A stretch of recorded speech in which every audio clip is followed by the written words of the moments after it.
guys, welcome back to my channel. I'm Daisy, aka the Brandfluencer, and if you are here, congratulations, because it means you are interested in starting a business, and I couldn't be more excited. So in today's video, what we're going to do is explore the different initial steps you're going to take in order to take this leap into starting your new venture of starting a business. Now, if you don't already know, I started my own lash business whilst I was at uni, and this was initially just a little side hustle, but now I do it full time. Now, regardless, if you're trying to start a side hustle or a full-time business, the steps in starting up are initially the same. And I recommend you follow these steps precisely so you can start successfully. Don't worry, you're not alone. I'm here to help you out.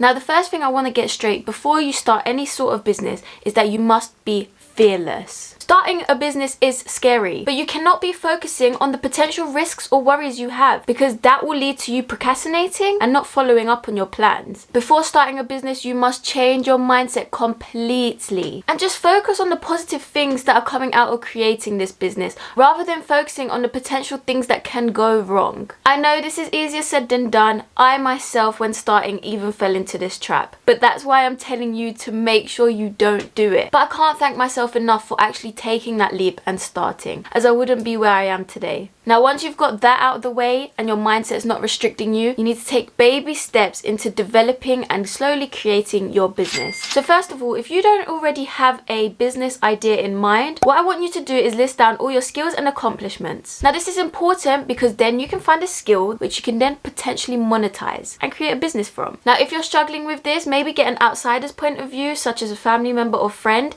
and just ask them. You must be clear and know what you're good at and what you want to do, because that's the only way a business can be successful. Now, once you pinpoint a winning skill that you believe you can offer, what you're going to do is create a buyer's persona. This essentially is an entire profile of the person you are targeting, the person you believe you can help. So you're outlining who your ideal client will be. After doing this, what you want to do is outline what their point A and point B is. So first we want to think about point A for this client, and this consists of their current situation. So what do they potentially need help with? What are their pain points? What are some things they are struggling with? And then we want to think about their point B. Now, this consists of all their goals and what do they potentially want to achieve. Now, once we've identified both of these points, what we want to do is find the bridge in between this gap. So what do they need in order to get from point A to point B? And once you figure this out, you know what to offer. Because with any successful business, what you need to realize is that you're filling a demand. This demand being the gap. Once you've figured out the gap you're potentially going to fill,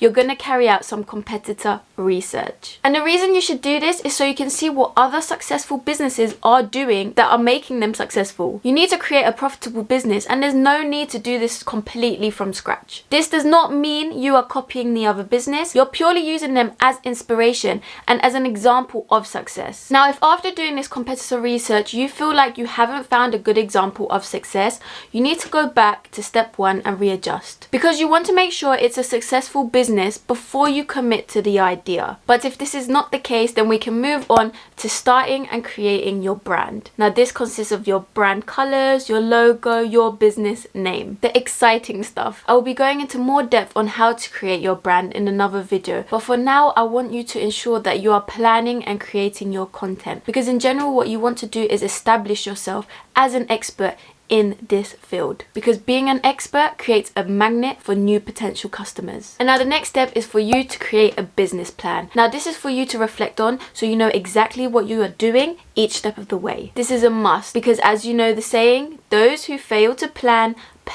to fail. Now, there are many templates online, but in general what this consists of is, what is your business about?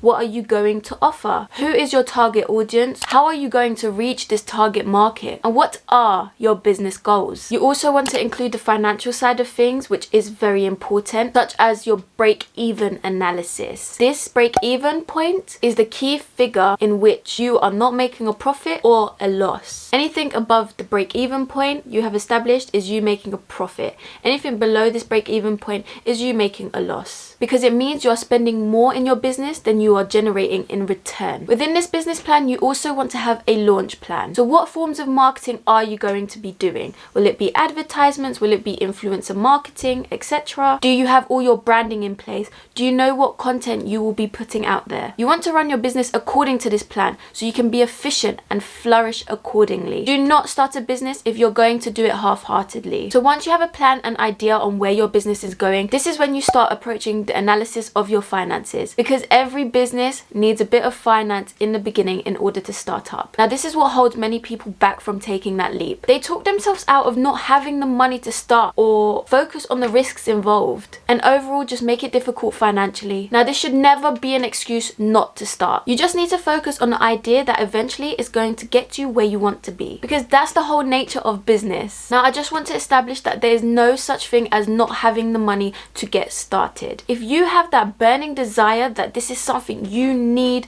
to do, then you will find a way. So be it if it's you working extra hours to save a bit of extra money to get started, or if it's asking your family and friends for a little loan. Anything is possible if you truly desire it. So just start. The things we regret most in life is the things we did not try. And just remember, entrepreneurship is not a smooth journey to success. I'm not here to sugarcoat it. There are ups and downs, but you must always remain motivated and reignite that spark on why you started in the first place. Because at the end of the day, nothing good comes easy. We all know this. The more you put into something, the more will come out of it. And the only thing stopping you from achieving success is you yourself. You set your own limits. You have to always believe and trust in yourself and have the faith and ambition that you will succeed. Now, I know this is just the surface knowledge on starting and running a business, and I haven't covered the legalities of that. Just keep that in mind. But these are the first initial steps you need before you worry about any of that stuff. I'm yet to actually create a business series with more golden content to help you guys out. So make sure you like and subscribe so you don't miss out on any of this. So that's about it from me, guys. If you have any other questions, or there's any particular video linked to business that you want me to cover, just comment it down below and I'll make sure to do as much as I can to help you guys out. So that's it from me, guys. Thank you so much for supporting my channel. Until next time.